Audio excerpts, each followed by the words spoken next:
deuxième et dernier numéro du grand rendez-vous pour le compte de cette semaine. C'est une immense joie pour l'équipe technique et moi de vous retrouver encore, chers amis téléspectateurs. Eh bien, qu'est-ce que je vais vous dire? Je vous dirai bonsoir tout simplement et bienvenue. Le mot Pendiari vient du gourmandier. C'est une des principales ethnies qui bordent la réserve de la Pendiari.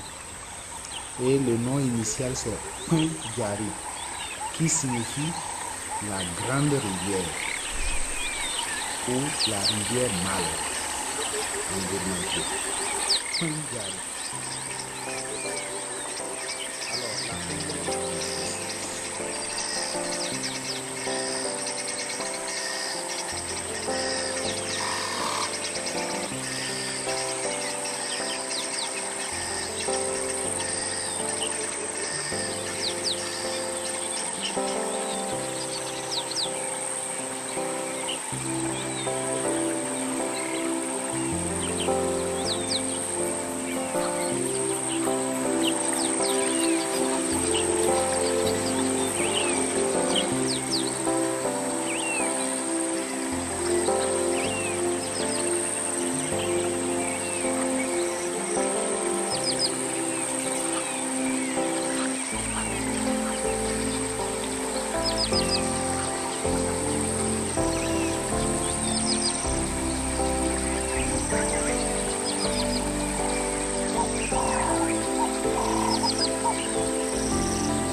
Et voilà de belles images du parc Pendiari, un site touristique du Bénin avec sa faune qui est composée de diverses espèces et une flore qui dégage de bonnes ondes positives. Vous êtes tout simplement au Bénin, faites-y un tour et vous ne serez pas déçus. Alors, on va voir ce que nous réservent les plateaux de ce soir.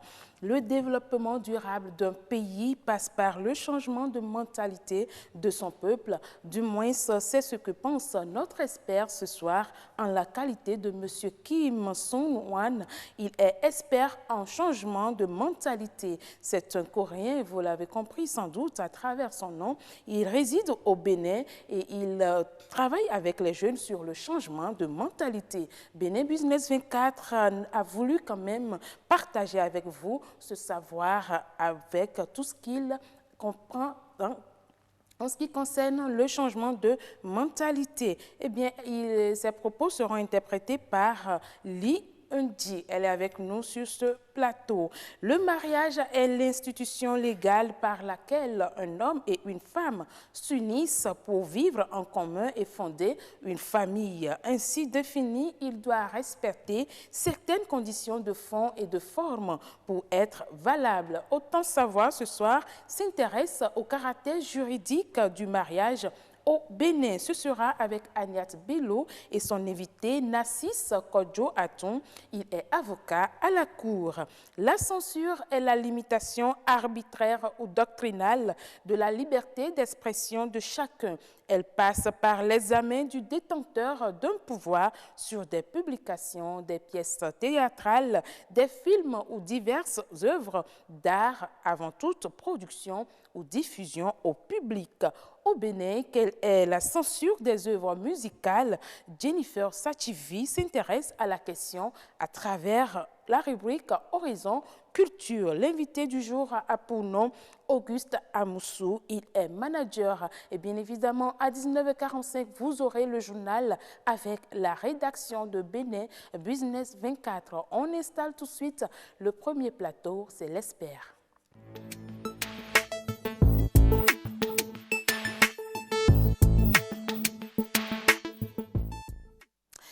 Chaque pays doit œuvrer pour son développement. Il ne s'agit pas d'un chemin à suivre, mais du chemin à suivre. Eh bien, le développement durable, cadre et stratégie à suivre, c'est ce soir sur ce plateau. Et j'ai avec moi Kim Sung-Wan, expert en changement de mentalité, et notre interprète Lee An-joy. Bonsoir.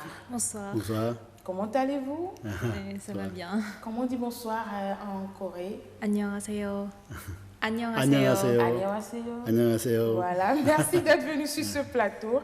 Alors, avec vous, nous allons parler du développement durable à travers le changement de mentalité. C'est bien ça? Oui, c'est bien ça. D'accord. Déjà, on aimerait comprendre la notion de développement durable. 일단 지속적인 발전이란 무엇인지 어떻게 생각하시는지 궁금합니다. 한 나라가 발전하는 건 굉장히 중요합니다. Un développement durable est très 여러 capital 가지 dans un pays. 경제나 여러 가지 정치적인 분야도 필요하지만 Certes, le développement économique et politique sont 가장 importants, 중요한 그 국민들이 어떤 발전을 가져오느냐가 중요한데요. mais au-delà de tout, ce qui est encore plus important, c'est le développement chez l'individu.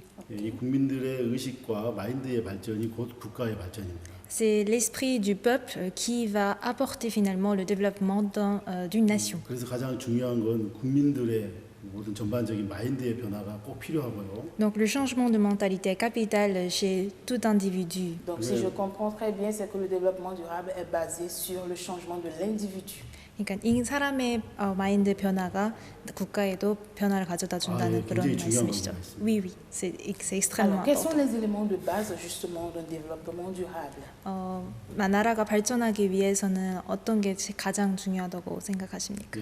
보통 나라의 발전은 사람들이 경제 발전을 제일 우선으로 여기는데요. Beaucoup considèrent le développement économique comme étant des conditions 예, de base très 경제가 importantes. 발전하기 위해서는 많은 자본과 많은 투자가 필요합니다. On a besoin de beaucoup d'investissements et aussi beaucoup de fonds pour 하지만 이제 justement 그런 développer 것들이 여의치 l'économie. 못해서 발전이 좀 늦어진 경우가 많습니다. Mais si ces deux conditions ne sont pas assurées, le développement risque d'être retardé. 하지만 진정한 발전은 그런 예, 경제보다 더 우선되는 게 있습니다. Mais le véritable développement nécessite autre chose. D'accord. 국민들의 의식과 마인드가 바뀌어야 돼요. Il faudrait que l'esprit du peuple soit réveillé et que la mentalité du peuple change. 그 마인드의 변화를 시작으로 나라를 향한 새로운 비전과 또 많은 청소년들의 변화가 있고요. Et quand la mentalité du peuple change, le pays peut avoir une vision et les jeunes peuvent avoir de l'espoir pour l'avenir. D'accord, donc tout se base sur le changement de mentalité toujours.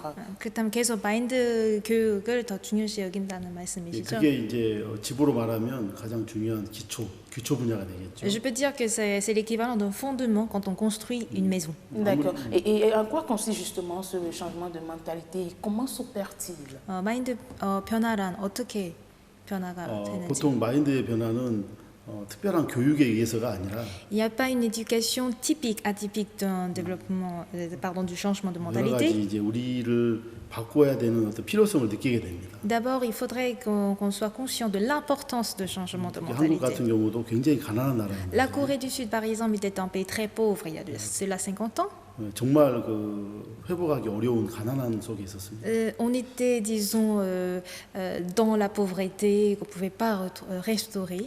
첫 번째 그 한국 정부는 국민들에게 글을 가르쳤습니다. Donc, le pays a enseigné à lire et à écrire à toute population. 글을 알아야 되고 배워야 되기 때문에. Donc, il faudrait qu'on sache lire et on doit apprendre. 그리고 그 의식개혁이라고 그래서 Et nous avons le mouvement du réveil de l'esprit 자기 삶의 주변을 정돈하고 깨끗하게 하는 그런 일을 했습니다. pour savoir pour savoir entretenir son environnement d'abord. 이런 운동이 국민적으로 커지면서 Ce mouvement national a pris de l'ampleur dans notre pays 나라의 발전에 이제 기초가 된 거죠. et ça fut en fait le fondement, la base de notre développement. Mais pour que le changement de mentalité s'opère, il faut que l'individu accepte de changer justement sa mentalité.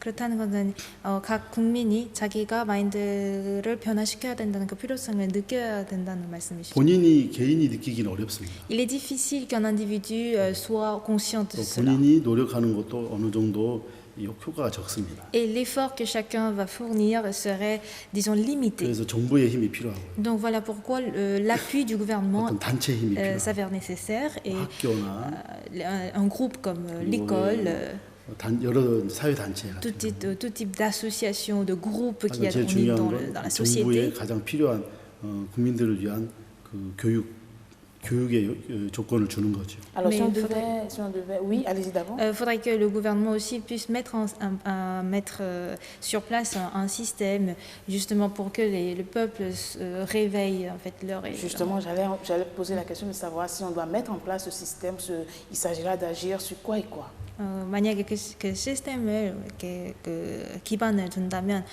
어떤 방식으로 이제 교육을 해야 된다고 생각하시나요? 학교 일단 청소년들을 중심으로 교육이 시작이 돼야 되겠죠. Nous devons nous focaliser sur les jeunes 예, 나라의 모든 그 발전의 모든 원동력은 청소년인데 parce que le développement de tout pays dépend en fait des jeunes. 전 세계가 청소년 문제에 지금 굉장히 중요시 여기고 Le 있거든요. monde entier en fait souffre des problèmes liés aux jeunes, à 국가의 la 미래가 jeunesse. 청소년의 미래이기 때문에 Parce que l'avenir appartient à la à la jeunesse. 청소년들에게 Pardon. 좋은 마인드를 가르치는 게 지금 가장 중요합니다. L'enseignement de la bonne mentalité au niveau des jeunes s'avère plus importante. 그래서 먼저 교사와 또 이 교육을 주도하는 분들이 이 교육에 대한 인식을 먼저 해야 돼요. Donc avant de parler des jeunes, tous ceux qui encadrent, les encadreurs des jeunes comme les professeurs, les enseignants devraient aussi d'abord connaître cette importance Donc, de j'aurais changement. dit qu'il faut déjà commencer par inculquer cette valeur à la base, déjà dans nos écoles, dans nos universités. Est-ce que c'est un peu cela? 그렇다는 것은 학교나 대학교에 그런 마인드 교육을 이렇게 시작을 해야 된다고 생각하시는 건가요? 예, 맞습니다. Exactement. 정기적으로 그런 교육도 필요하지만 Ce genre de formation s'avère 거기까지 nécessaire, 가려면 많은 단계가 mais 필요하거든요. pour y aller, nous avons besoin de plusieurs étapes à 하지만 이제 franchir. 사회 전반적으로 이런 마인드에 대한 필요성을 좀 알 수 있는 그런 기회, 강연들이 좀 많이 필요합니다. Mais d'abord, il faudrait des conférences types pour que diverses classes de la société puissent connaître un peu de quoi il s'agit. Alors, dites-moi, quel est le rapport justement entre le changement de mentalité et le développement d'un pays? 나라의 발전과 또 마인드 교육의 어떤 관계가 어떤 관계를 굉장히 유지하고 있는지. 중요한 관계고요. Le rapport est très très proche et 한국 intime. 같은 경우, 제가 있는 한국 같은 경우 Par exemple, la Corée du Sud, 지금 현재 세계 경제 12대국에 들어 있습니다. elle fait partie des 10 pays économiquement mondiaux. 한국은 잘 dans 살 le 수 있는 monde. 조건이 전혀 없거든요. Or, la Corée n'avait pas de conditions pour être développée. 제가 베냉에 와서 보니까 Arrivé au Bénin, j'ai constaté que 베냉은 훨씬 더 한국보다 잘 살 수 있는 조건이 더 많습니다. le Bénin détient plusieurs conditions meilleures que la Corée du Sud. 이거를 oui. 이거를 어떻게 개발시킬 것인가? Alors comment, disons, comment on pourra développer justement ces potentiels? 경제나 어떤 사회적인 많은 분야의 발전이 있기 전에 Avant de parler du développement économique ou développement social, 국민들의 어떤 그 마인드나 의식이 바뀌어야 됩니다. la conscience du peuple et la mentalité de la population doit changer d'abord. 그런 운동과 교육이 좀 필요합니다. Ce genre de mouvement et d'éducation s'avère nécessaire. 그래서 저도 어렸을 때 한국이 굉장히 가난했거든요. La Corée était très pauvre quand j'étais tout petit. 모든 환경이 열악했습니다. Notre environnement était difficile. 이제 국가적으로 많은 운동, 계몽 운동이 있었습니다. Mais l'État a beaucoup, disons, fait en marche des mouvements. 가장 간단한 것 중에 하나가 Je cite juste un, 주변을 깨끗하게 청소하는 거예요. nettoyer bien son entourage. 쓰레기를 모아서 따로 버리고 Ramasser les ordures, les mettre toujours dans les paniers. 깨끗하게 청소하고 Rendre toujours propre son 청결하게 entourage. 이렇게 하면서 이제 발전이 시작이 됩니다. Et le développement a commencé avec ces valeurs qu'on a inculquées. Alors, ce que moi je veux savoir, quand nous prenons le cas du Bénin, parce que nous sommes au Bénin et si nous devons parler sur ce plateau, ce serait en faveur du Bénin. Dites-nous, est-ce que vous pensez qu'il y a des programmes ou des actions de façon concrète et précise qu'on pourrait mener pour faire justement changer cette mentalité des Béninois? 저희가 베냉에 있고 아무래도 베냉 사람들에게 더 실제로 와닿을 수 있는 그런 프로그램이나 마인드를 변화시키기 위한 어떤 프로그램이나 어떤 것들이 있다면은 제안해 주십시오. 예. 일단 베냉의 가장 중요한 교육 하나가 L'éducation qui s'avère 일단 importante au Bénin. 청소년들을 대상으로 하는 아카데미 활동이 있습니다. Je peux citer des activités académiques pour les jeunes. 제가 이제 아카데미 그 학생들을 우리 베닌 학생들을 보니까 Quand j'observe les jeunes béninois, 굉장히 공부도 열심히 하고 학구열이 높더라고요. ils sont très assidus à l'étude, à l'école surtout. 그에 비하여 이제 그 교육을 활용할 수 있는 그런 기회는 많이 적고요. Mais je vois que les occasions pour eux, ou bien des opportunités après l'étude est 그래서 très 이제 très 이런 faible. 어떤 자기를 개발해서 성공을 하기 위해서는 Donc pour qu'ils puissent, disons, réussir leur vie et apporter le développement au 학교에서 pays, 지식적인 교육만이 아니라 donc les connaissances à l'école ne suffisent pas. Selon 다양한 vous, c'est déjà une base du chômage qui galope un peu? 그 실업자들이 많은 이유 중에 하나라고 생각하시는 예, 거죠? 예, Oui, 예. oui, oui. 그래서 저희들은 아카데미 활동을 통해서 Donc à travers ces activités d'académie, 일단 par exemple, 청소년들에게 다양한 어떤 그런 것을 접촉할 수 있는 기회를 주는 거죠. on donne nous des opportunités aux jeunes 예, d'avoir des horizons 음악이나 divers, des opportunités comme la musique 미술이나 ou les arts 또 여기 놀이, ou des jeux sportifs 가벼운 어떤 그런 게임들. ou des petits jeux. 하지만 이제 그런 모든 것들을 이제 움직일 수 있는 어떤 마인드의 교육도 이제 병행해서 Mais il n'y a pas que ces activités physiques, mais aussi la formation au changement de mentalité, 그런 des 소규모 conférences qui 아카데미 suivent 활동을 ces 이제 activités. 조금씩 소규모로 시작하고 Et on commence en fait avec des petits groupes au 이게 이제 départ. 조금 더 발전이 되면 학교 같은데 정식으로 이제 자리를 잡으면 더 Et si ça évolue encore plus loin, on peut, disons, installer ce programme dans les écoles et dans les universités. Alors, comment est-ce que le gouvernement ou l'État central peut coordonner toutes ces activités pour permettre aux jeunes de bénéficier de ce changement de mentalité qui doit agir forcément sur le développement du Bénin? 이 베냉의 발전을 위해서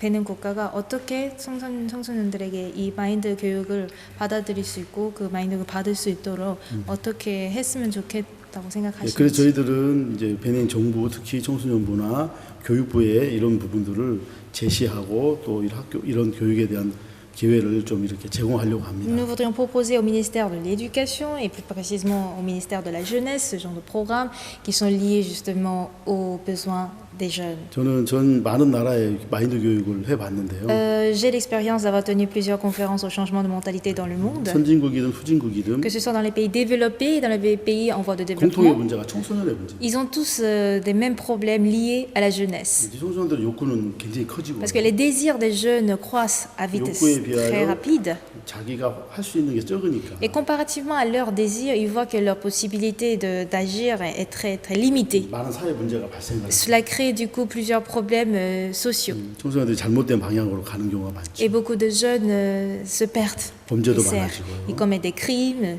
그러면서 이제 문제가 생기는데 Et c'est ça qui crée plusieurs 그거를 이제 problèmes. 우리가 이제 막으려면 Donc pour prévenir ces problèmes, 청소년들에게 이 마인드 교육을 통하여 자제력과 사고력과 교류를 가르쳐 줘야 돼. on apprend la maîtrise de soi, la réflexion profonde et aussi l'échange, les valeurs d'échange aux jeunes. Alors, cela a été très intéressant. Je vais dire, ce plateau était très intéressant. On a appris beaucoup de choses en matière de changement de mentalité. 15 minutes ne peuvent pas suffire pour d'étaler tout ce que nous avons comme connaissance en cette matière. Mais ce que j'aurais proposé, c'est déjà de vous rapprocher aussi des autorités pour leur proposer tous ces programmes-là afin de pouvoir harmoniser, pour apporter quelque chose de bien à notre pays. d'accord. 앞으로도 이런 좋은 15분 안에 이거를 다 설명할 수 없어서 정말 아쉽지만 정부 관계들 각처에 가서도 이렇게 제시를 하고 또 발전이 됐으면 좋겠습니다. Merci d'être arrivé sur ce plateau. Comment on dit merci déjà? 감사합니다. 감사합니다. 감사합니다. Merci à vous. Je rappelle que vous êtes Madame 은질리. voilà, Lee Eunji. Voilà, vous êtes l'interprète de Monsieur Kim Song-hwang. Voilà, expert en changement de mentalité. Nous vous avons reçu. Merci d'être venu. Merci. On vous souhaite un bon retour. Merci à vous aussi. Merci à vous aussi. Alors, tout ce que nous retenons, c'est que le changement de mentalité est très profitable pour notre cher pays, le Bénin, et par ricochet pour le monde entier. Pensons-y, réfléchissons ensemble et changeons de mentalité. C'est pour notre bonheur. Nous allons placer au prochain plateau. Il s'agit de Autant savoir.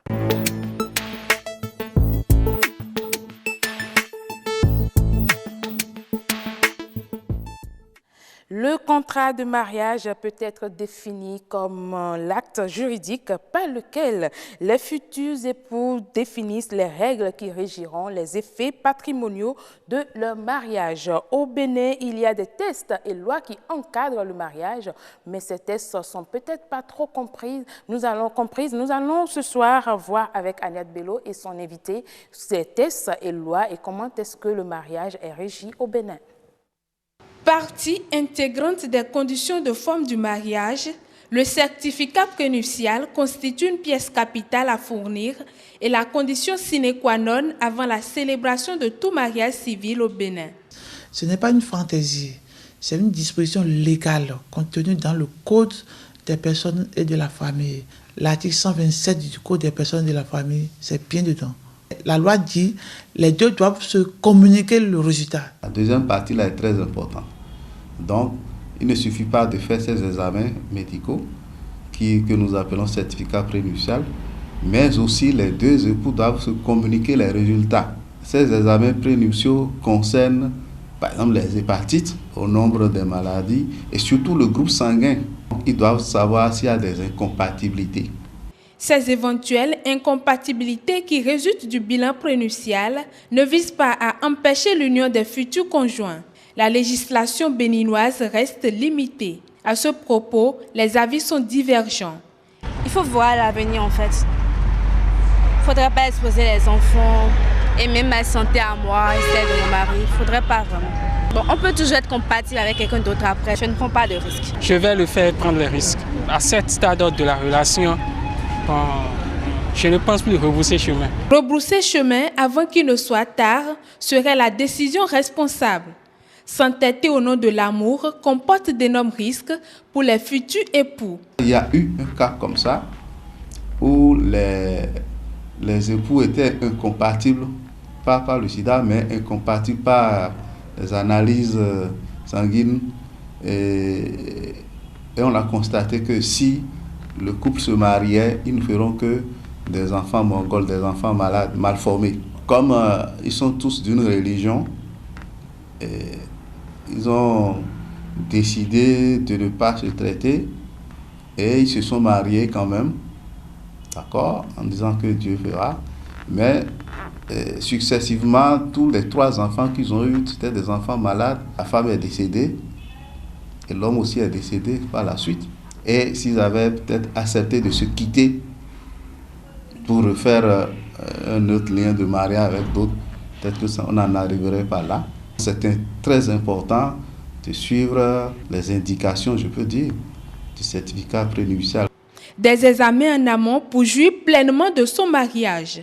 C'est une bonne démarche pour préserver sa santé, celle de ses progénitures, ses revenus, voire la stabilité de son couple. Et voilà, merci beaucoup à vous, Éléonore, pour ce reportage. Le mariage est très important et à la fois délicat. Et pour quand même poser ce acte, il faut bien réfléchir et analyser les contours. C'est pour ça, ce soir, Agnès Bello et son invité nous diront comment est-ce qu'il faut aller au mariage. Bonsoir, Agnès Bello. Bonsoir, Machek Betoro, mesdames et messieurs. Bonsoir chez vous. Bonsoir à vous, Narcisse Kodjo Atoun. Vous êtes avocat au barreau du Bénin. Bonsoir. Bonsoir, madame. Merci d'accepter notre invitation. Je vous remercie. Alors, Agnès, nous parlons de mariage ce soir. Eh oui, il y a beaucoup de polémiques autour du mariage. Quels sont les types de mariage qui existent? Quel mariage est véritablement légal? Lequel est reconnu par les populations? Parce que entre légitimité et légalité, il y a beaucoup de différences. Nous avons voulu recevoir sur ce plateau un expert qui décortique avec nous ce que le Code de la famille dit du mariage. Donc, Maître Narcisse Kodjo Atoun, merci à vous d'être avec nous sur ce plateau. Machek Betoro a essayé de définir le mariage en début de rubrique. J'aimerais quand même avoir votre définition à vous. Quelle est votre conception à vous du mariage? Merci, madame Bello. Le mariage est conçu comme une union légale qui a pour but d'organiser la vie commune d'un homme et d'une femme. Il faut bien préciser un homme et une femme parce que dans d'autres pays, 2 hommes peuvent se marier, 2 femmes peuvent se marier. Alors, le Bénin n'admet que le mariage d'un homme et d'une femme.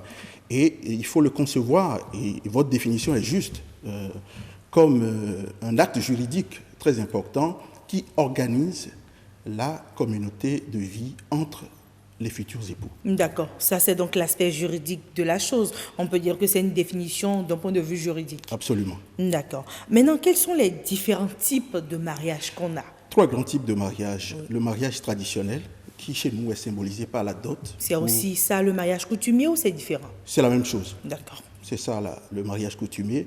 Et à côté de ça, on a le mariage religieux. Chaque religion a sa façon d'organiser le mariage. Et au-dessus de tout ça, le mariage qui est reconnu, celui qu'on vient de définir à l'instant, le mariage civil. Le mariage civil. Maintenant, est-ce que tous ces 3 mariages sont reconnus ou il n'y en a qu'un seul? On les connaît tous, ces mariages. Le droit les ignore pour ne reconnaître que le mariage civil. Vous allez constater que dans le Code des personnes et de la famille, on nous parle à un moment donné de la dot. Oui. L'article 142 nous parle de la dot, mais dit qu'elle a plutôt un caractère symbolique, ce qui veut dire qu'il n'y a pas plus d'importance que ça. D'accord. Mais pourquoi les officiers d'état civil, alors, demandent souvent aux couples qui veulent se marier si la dot avait déjà été faite au préalable? Oui, puisque le Code le prévoit de façon ambiguë et qu'on sait que notre culture notre civilisation donne à ce symbole une importance considérable. Voilà. Donc on est tout le temps amené à mettre le phare sur ça. D'accord. Voilà. J'ai une petite question pour vous, Monsieur Narcisse. Dites-moi qui est celui qui est habilité du moins à célébrer le mariage civil? Voilà. Le mariage civil, le Code le prévoit de façon claire dans les conditions de forme. Le mariage civil ne peut être reconnu que lorsqu'il est célébré par un officier d'état civil. D'accord. C'est très clair. Il n'y a pas d'ambiguïté à ce sujet. Voilà, nous sommes déjà donc au niveau des conditions particulières pour se marier. On en était donc aux conditions de forme. On peut poursuivre avec les conditions de forme. Quelles sont les autres conditions de forme? Voilà, il faut que le mariage soit célébré en mairie. D'accord. Il faut que le mariage... obligatoirement? Obligatoirement. Parfois, on fait déplacer l'officier. Voilà, oui, voilà, il y a toujours en droit un principe et des exceptions. Voilà, lorsque ce n'est pas possible et qu'il y a des difficultés particulières, l'officier d'état civil se déplace, mais tout ça est mentionné dans les actes. D'accord, il faut préciser. Ce qu'on constate, ce n'est pas forcément parce qu'il y a de difficultés. Il y en a qui décident de faire leur mariage civil dans un jardin, quelque part, et puis on fait déplacer l'officier d'état civil. Oui, ça se fait, mais il faut quand même percevoir que ce qui doit être le principe, c'est la mairie, qui est un endroit dans notre République qui a un sens. D'accord. Voilà. C'est comme un divorce. Le divorce doit être prononcé par un tribunal. D'accord. Maintenant, lorsqu'il y a des conditions particulières qui sont réunies, le tribunal peut se déplacer. D'accord. Mais la loi doit rester la loi, et toujours avec cette gymnastique principe-exception. D'accord. Maintenant, Narcisse Kondouaton, je respecte justement votre besoin de donner d'autres exemples, mais au moment où on parle de mariage, on va éviter de parler de divorce. Pardon, excusez-moi. Ne jetons pas de sable dans le gars des autres. Excusez-moi. Alors, on en était donc aux conditions de forme. Il y en a d'autres? Il y en a d'autres parce qu'il faut un certain nombre d'actes qui doivent être produits par les futurs mariés. Il faut notamment les actes de naissance qui soient déposés, vérifiés. Il faut une copie des actes qui accordent parfois des dispenses parce que la loi prévoit qu'il faut être majeur. D'accord. Donc, dans majeur, rappelons l'âge ici au Bénin pour être majeur. Oui, 18 ans. 18 ans révolus. Okay. Donc, dans certains cas, il y a des dispenses qui sont apportées. Apportées par qui? Les soit par le conjoints ou procureur, par les parents? Soit par les autorités, soit par les parents ou ceux qui exercent l'autorité sur le futur marié. L'autorité parentale, absolument. Donc, il faut aussi un certificat médical qui atteste que la personne qui entend se marier est dans un certain état physique et psychologique. Voilà. On a suivi le reportage, si vous permettez. Oui, c'est bon.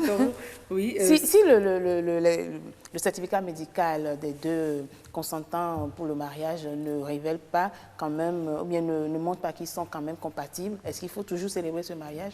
Oui, je pense qu'il y a des conditions d'appréciation et c'est des points de vue d'experts qui seront appelés à se prononcer.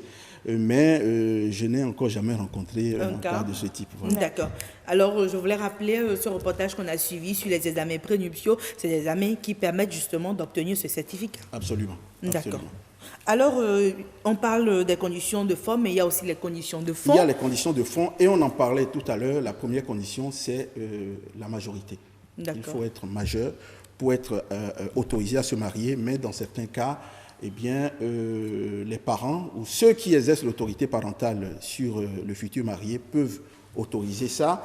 Dans certains cas, il y a des incompatibilités, c'est-à-dire qu'on ne peut pas se marier si on est de la même famille, s'il y a des liens de parenté. À quel degré?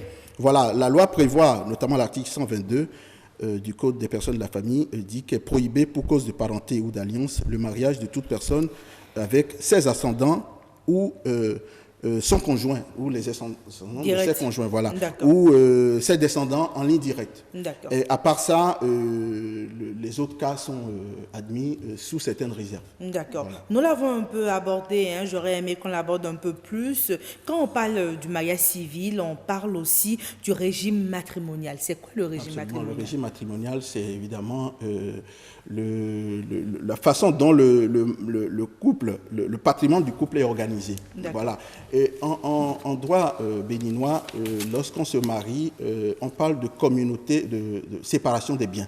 Il y a des pays qui admettent la communauté des biens, d'autres la séparation des biens. Au Bénin, lorsqu'on se marie, son patrimoine, les deux patrimoines sont séparés.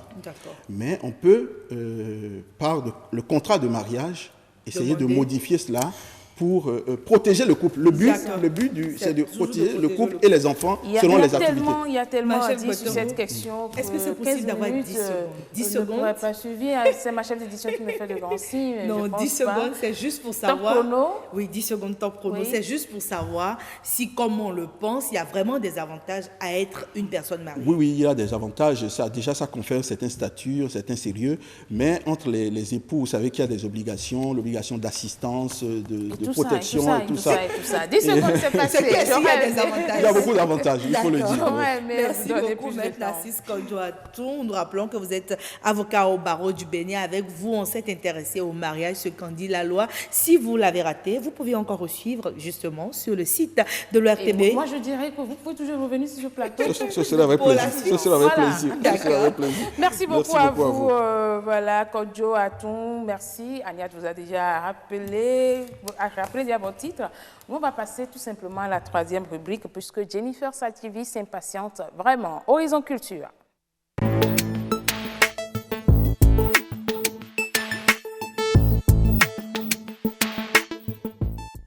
Contenu d'œuvres musicales, qu'en est-il de la censure? C'est le thème de ce plateau de Jennifer Sativi. Il est avec Auguste Amoussou, manager. Ils vont nous dire comment est-ce que les œuvres musicales béninoises sont censurées. C'est après ce reportage réalisé justement par Éléonore Toujours, j'espère. Ce rap game est truqué comme une pub. Ils prétendent tous faire du lourd, alors je reviens léger comme une plume. Le passé lourd comme une enclume, mes démons me la prennent.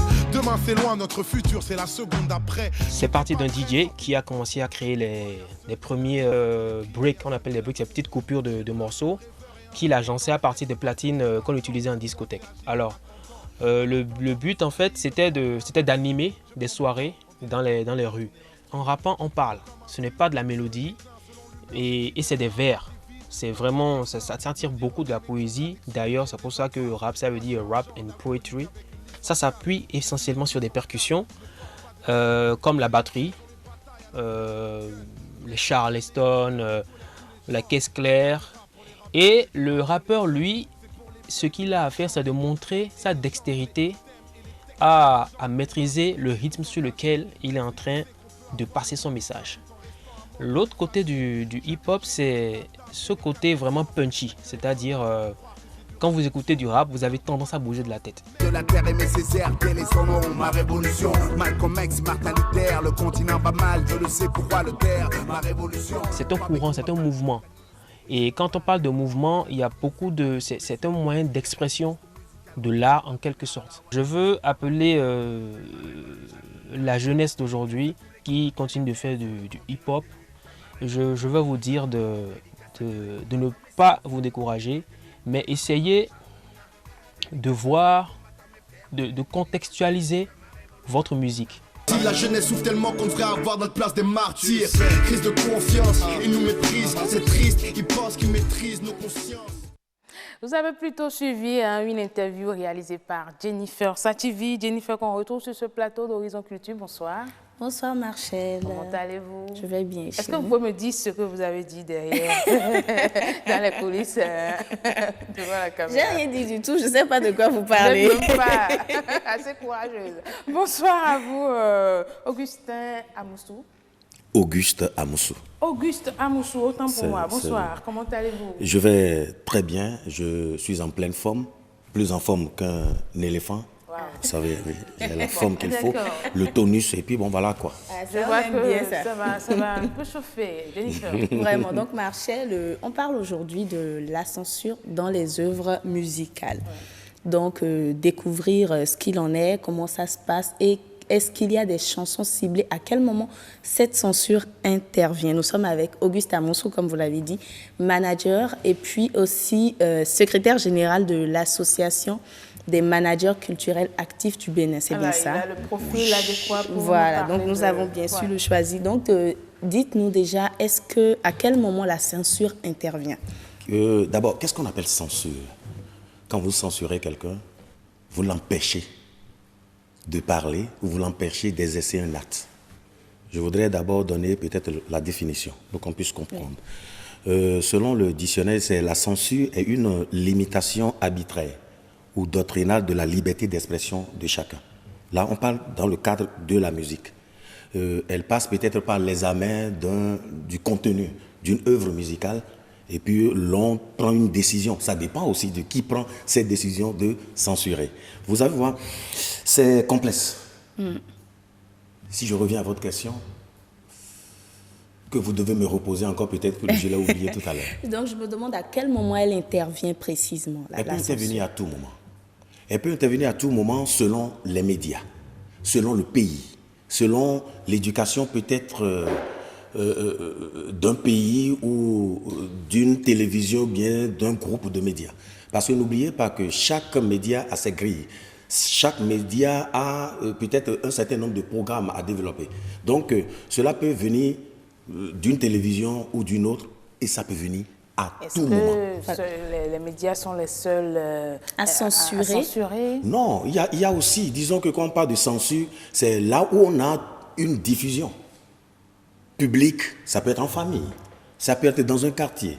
Mais ce que nous voyons de manière globale, c'est les médias, les télévisions, c'est les radios, l'écoute. Parce qu'il y a l'écoute et il y a ce que nous voyons. Donc, ce qui veut dire que dans tout domaine où nous voyons et que nous entendons, on peut censurer. D'accord. Vous avez dit quelque chose qui m'intéresse. Vous avez dit que ça varie en fonction du milieu. Si je prends le cas du Bénin, Marcel, où on est, je dirais, un peu strict et tout, est-ce que vous ne pensez pas que ces médias ou ces personnes ont raison de censurer certaines musiques qui sont un peu trop vulgaires et qui choquent la sensibilité de certaines personnes comme moi? Déjà au Bénin, pour accompagner Jennifer, quels sont les types de musique qu'on peut censurer? Bon, si vous voyez de manière globale, c'est seulement le sexe.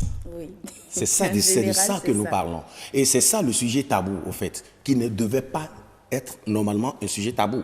Il y a une sorte d'hypocrisie qui ne dit pas son nom. Non, mais les gens... Je viens. Ce que vous aimez en public, vous pouvez ce que vous détestez en public, vous pouvez l'aimer en cachette. C'est biblique. Il y en a des sonniers, hein. La Bible, excusez-moi, la Bible déclare qu'il est honteux. Il est honteux de voir ce que nous faisons en cachette. Nous avons une autre image pour le public et à l'intérieur, nous avons aussi une autre image. Je vais poser la question de savoir, est-ce que ces mêmes personnes-là qui censurent, est-ce que ces personnes-là exercent véritablement ces censures par, disons, honnêteté ou par objectivité? Non. C'est parce que ça les met mal à l'aise. Voilà, c'est parce qu'il y a un public qui nous regarde. Qui doit censurer? Tout le monde. Je peux le faire chez moi. Okay. Je peux interdire maintenant qu'à partir d'un certain moment, parce qu'il y a des grilles au niveau des télévisions, à partir d'un certain moment, peut-être 1h du matin ou 2h, prenez même les chaînes, je ne vais pas les normer ici. Quand vous allez vers les films X, c'est à partir de 0h ou 23h. On imagine en ce moment-là que les enfants sont déjà se sont déjà couchés et puis on a une certaine liberté. C'est en ce moment-là que, entre griffes, les hommes, soit hypocrites ou non, prennent leur télécommande maintenant pour aller sur ces chaînes-là. Donc vous pensez qu'il faut les programmer en fonction de... Normalement, il faut une certaine heure. Ok. Pour programmer un certain nombre de choses. Parce que, au fait, ce n'est pas détesté par tout le monde. N'oubliez pas que les boîtes de nuit existent. N'oubliez pas que les buvettes existent. C'est aussi des espaces de diffusion. D'accord. C'est peut-être de votre position de manager, mais j'ai l'impression que vous n'êtes pas pour la censure. Je suis pour la censure. La preuve est que je ne gère pas des artistes qui n'ont pas un certain nombre de contenus, qui ne passent pas des messages d'éducation. Je ne vais pas citer aussi mes artistes ici, mais il y a des artistes que je ne peux jamais gérer. Parce que quand vous entendez, je fais partie peut-être de ces premiers managers qui ont chanté le cesse par un artiste peut-être que vous connaissez, mais qui n'appelle pas les noms de manière vulgaire. Ok, là je suis d'accord. Je dis juste un mot. J'ai suivi une émission la fois dernière, on dit c'est par exemple le cesse. Allez coucher peut-être avec un homme. Vous voyez, donc voilà un peu, ça dépend de la manière dont cela est présenté. La censure peut aller jusqu'à quel degré, jusqu'à quel niveau? À tous les niveaux. N'oubliez pas que celui qui est censuré peut changer de comportement aussi. Parce que le fait de changer après, vous voyez, il y a des artistes aujourd'hui au Bénin qui marchent énormément, malgré qu'ils ne soient pas joués. Oui.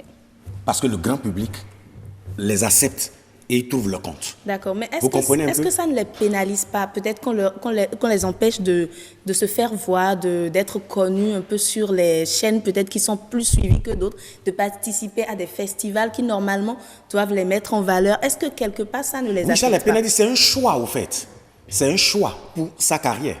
Vous n'allez pas me dire maintenant que de dire à un artiste qui a décidé de faire le reggae, de se retrouver dans la musique urbaine. C'est un choix.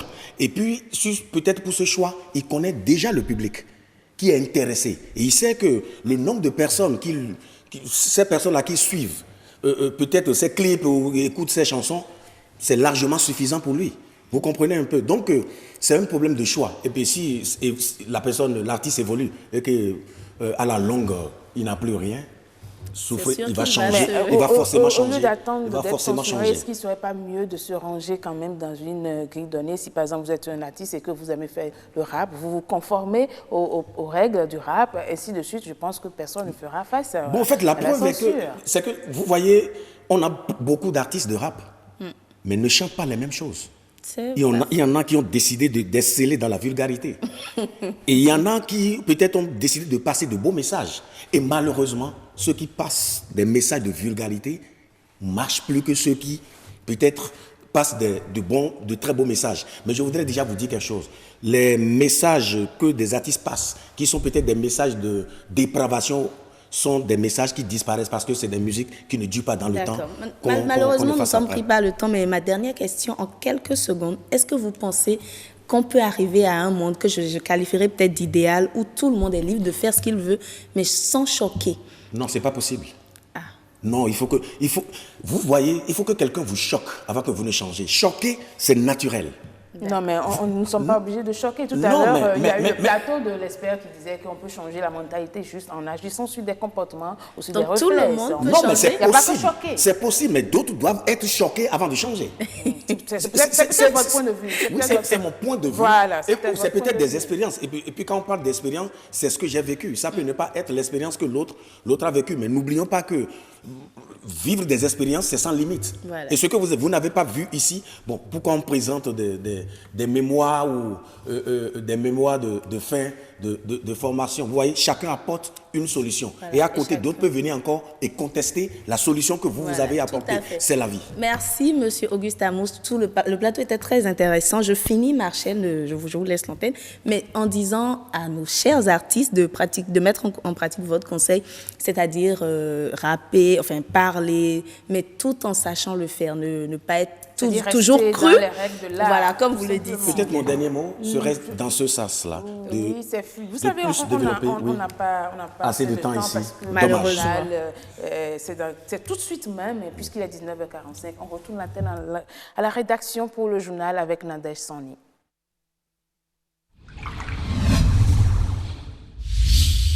Votre chaîne BB24 s'enrichit d'une nouvelle émission. Une émission que vous avez tant espérée. Nopinden, votre matinale de divertissement. Et de débats des faits divers de société auxquels vous pourrez participer. Par SMS, WhatsApp ou Facebook. Nopinden, c'est tous les lundis, mardis et mercredis à partir de 6h30 sur BB24. Un rendez-vous à prendre absolument pour votre plaisir.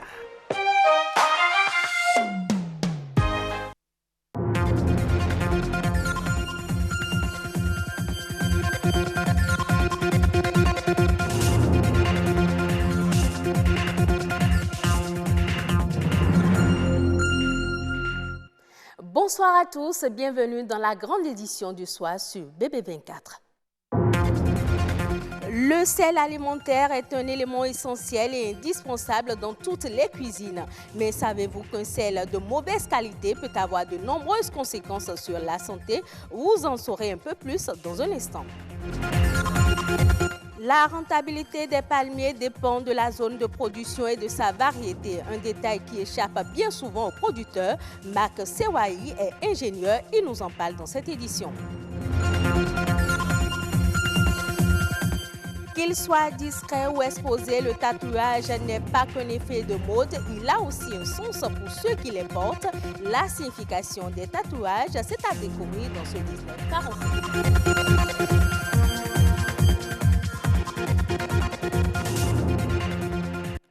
En matière de gastronomie, le sel est un élément essentiel pour réussir ses recettes. Cet ingrédient de cuisine est certainement le plus utilisé en cuisine.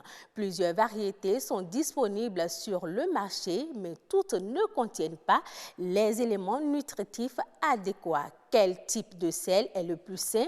Comment le conserver pour ne pas perdre sa qualité? Gilus Setondi et Perspective Tossa nous en parlent. Aliment naturel, le sel est vital et en cuisine, il est l'élément incontournable. En plus de ses propriétés conservatrices, il est un exhausteur de goût. Il existe plusieurs variétés de sel et chaque variété a sa particularité. Dans les sels de cuisine qui sont souvent appelés sels de table, souvent iodés. Les sels de Guérande qui sont très riches en magnésium. La fleur du sel, très appréciée par les chefs. Le sel rose d'Himalaya, très riche en magnésium, mais par contre sont très pauvres en iode. Le sel marin gris, non raffiné, dont le nutriment est bien conservé. Le sel aromatisé, c'est un sel purement pour se faire plaisir. Et puis dans les gros sels. Et ces sels-là sont très bons pour la cuisson dans l'eau. Voilà une multitude de sels. Si tous ont la même fonction, tous n'ont pas les mêmes valeurs nutritives. Au quotidien, c'est toujours mieux d'utiliser le sel de table blanc iodé. Déjà, ce qu'on peut faire à ce niveau, c'est d'éviter de prendre les sels vendus à l'air libre, qui ne sont pas conservés dans des bocaux ou bien dans des emballages bien protégés. Il faut éviter au grand maximum ces sels-là. Puis ces sels-là, avec le temps, perdent de leur substance, perdent de leur iode. Donc, les sels qui sont dans les emballages, alors prenons le soin de lire les compositions du sel, afin de voir si est-ce que ce sel-là est riche en iode, ou ce sel est plus riche en magnésium. Et en fonction de ce que vous recherchez, individuellement, vous pouvez choisir le sel qui vous convient le mieux. Le choix du sel dépend donc de ses éléments nutritifs. Si le sel iodé est le plus recommandé, le conserver nécessite une grande précaution. Vous mettez le sel d'abord dans un bocal, dans la salière, et vous prenez quelques grains de riz, d'accord, cru, et que vous mettez dans votre salière. Et vous fermez et vous secouez. Alors, le riz permet d'absorber l'humidité contenue dans le sel. L'ennemi numéro 1 du sel, c'est l'humidité. Et ces grains de riz permettent d'absorber l'humidité qui peut être contenue dans le sel. Autre chose, c'est de garder hermétiquement fermé votre salière. Et très important, éviter d'exposer votre sel à un endroit chaud. Des conseils dont on doit tenir compte pour une conservation optimale de la qualité du sel. Au Bénin, on retrouve une variété de palmiers. Pour les connaisseurs, chaque zone est réputée pour produire une variété donnée. Les producteurs béninois n'en tiennent pas toujours compte. Marc Sewayi est ingénieur agronome. Il nous en parle au micro de Stanislas Linkbon. Actuellement, le palmier à huile est produit presque sur tout le territoire. Parce que, vous savez, en agriculture, nous avions 8 zones agricoles. Il y a la première zone agricole qui correspond à la culture de cocotier. Et cocotier fait aussi partie des palmiers. C'est une race de palmiers et cocotiers. Après, maintenant, on trouve la lama, ou bien les bas-fonds. Bas-fonds, dans bas-fonds, une variété de palmiers qu'on trouve, c'est les raffias. C'est la même race de palmiers. Et quand on exploite bien, ça fait autre chose. Quand on évolue vers la 3e zone agricole, qui est la terre rouge, à partir d'Abomey, Cadavi, Bobé, Broycon, Abomey, jusqu'à la hauteur de 7 ans, on peut faire la culture de palmier à huile. Si on saute un peu 7 ans, on va vers Tchaourou et qu'on sort jusqu'à la hauteur de Kandi, on peut faire aussi une variété de palmier à huile. Après, Kandi maintenant arrivé à Karimama, on fait une variété de palmier à huile qu'on appelle Datier. Et on passe par Karimama jusqu'à la hauteur de Natitengu, Tangueta, dans les dépressions de la montagne de la Takora, on peut faire palmier à huile. On cultive le palmier à huile pour 3 buts. Premier but, comment on peut exploiter pour avoir une quantité importante d'huile, huile rouge. Donc ça là, depuis le centre agricole, on fait la sélection à partir du centre agricole. Et la semence que vous recevez, vous devez savoir que c'est l'huile que vous voulez produire. Après l'huile maintenant, et c'est le vin de palme que vous voulez produire. Parce qu'en Côte d'Ivoire, par exemple, c'est un grand pays producteur de palmier à huile. Et le palmier à huile, au lieu d'abattre, ça reste debout, on extrait le vin. C'est un système qu'on est en train d'éduquer maintenant nos paysans pour ça. Est-ce que vous voyez? Maintenant, 3e chose, les branchages. Il y a des palmiers qui donnent beaucoup de branchages. Et le rendement, ça dépend de la variété que vous avez mis en tête que ça donne le rendement. Actuellement, quand on met un jeune palmier en place, 3 ans après, ça peut commencer par donner. Après 3 ans, 4 ans, et puis ça commence par donner jusqu'à des années. On parle mode à présent, le tatouage n'est pas qu'un effet de mode, que ce soit une colombe ou encore une fleur de lotus, chaque tatouage raconte une histoire. Certains tatouages sont simplement décoratifs, mais d'autres, en dehors de leur côté esthétique, ont une signification très spéciale pour les personnes qui les portent. Le tatouage au-delà de l'esthétique, c'est un reportage de Fulgesia Rontondi.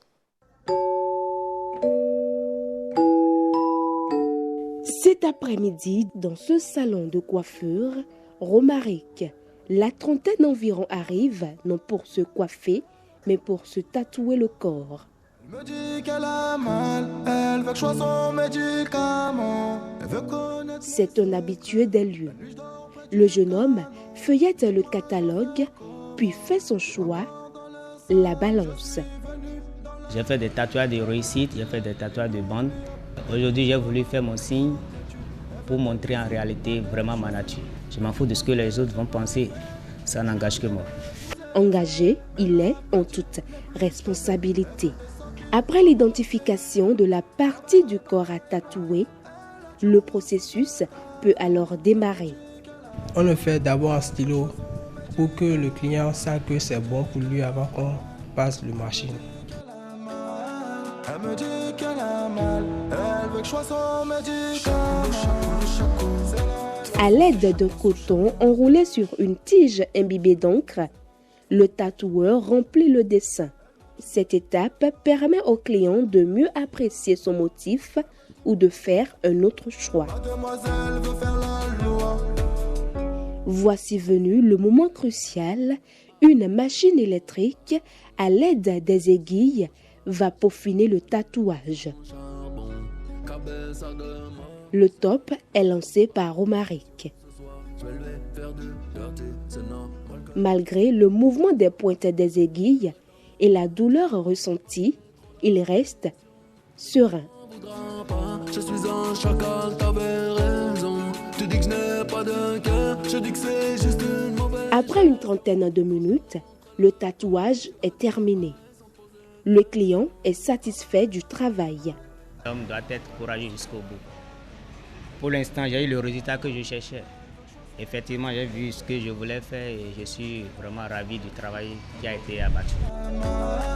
Elle me dit qu'elle aime, elle veut que je sois son médicament. Hors du Bénin, la Turquie va doubler ses échanges commerciaux avec le Sénégal dans les années prochaines. C'est ce qui ressort d'une conférence de presse organisée lors de la visite du président turc à son homologue sénégalais. D'après le dirigeant turc, les échanges commerciaux entre le Sénégal et la Turquie devraient bientôt être portés à 500 milliards de francs CFA, un montant qui représente le double de l'objectif fixé en 2019 par les deux nations. En Égypte, le gouvernement envisage de lancer prochainement ses nouveaux silos à grains d'une capacité totale de 330 000 tonnes. Cette démarche, rapportée par Reuters, devrait porter la capacité totale de stockage du pays à 3,93 millions de tonnes de céréales contre 3,6 millions de tonnes un an plus tôt. Ces différents efforts devraient contribuer à améliorer la performance du secteur du blé dans un contexte de hausse de consommation liée à la croissance démographique.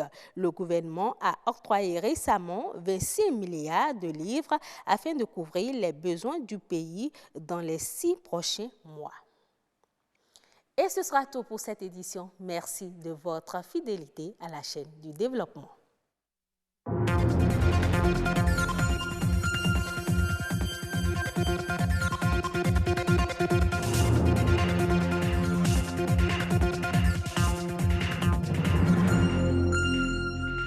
Merci également à vous, Nadège Sani, pour la présentation du journal. Eh bien, je vous souhaite un très bon week-end. Et c'est d'ailleurs avec vous que nous allons clôturer cette émission. Mais avant, nous allons faire un petit tour encore au parc Pindiari et on revient après pour clôturer. Le mot Pindiari vient du gourmandier. C'est une des principales ethnies qui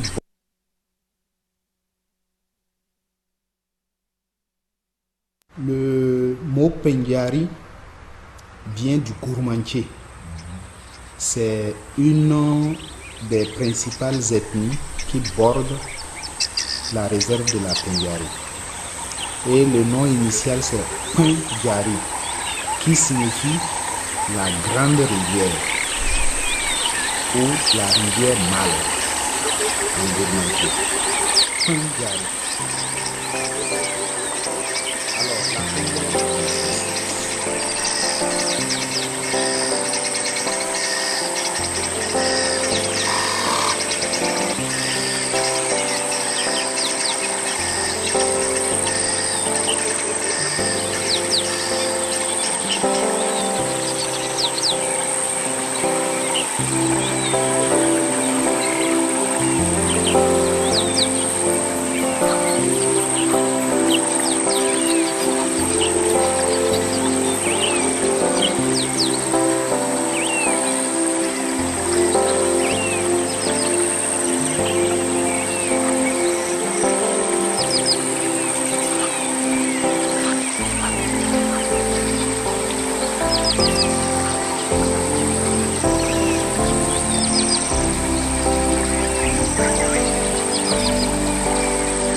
chers amis téléspectateurs, pour votre aimable attention. Eh bien, l'équipe de réalisation du grand rendez-vous de cette semaine est constituée de Ange Dorego à la réalisation, François Zissou à la caméra, Robles Avonzoukan à l'infographie, Anno Tosset et Bruno Hotekpo étaient au son respectivement jeudi et vendredi.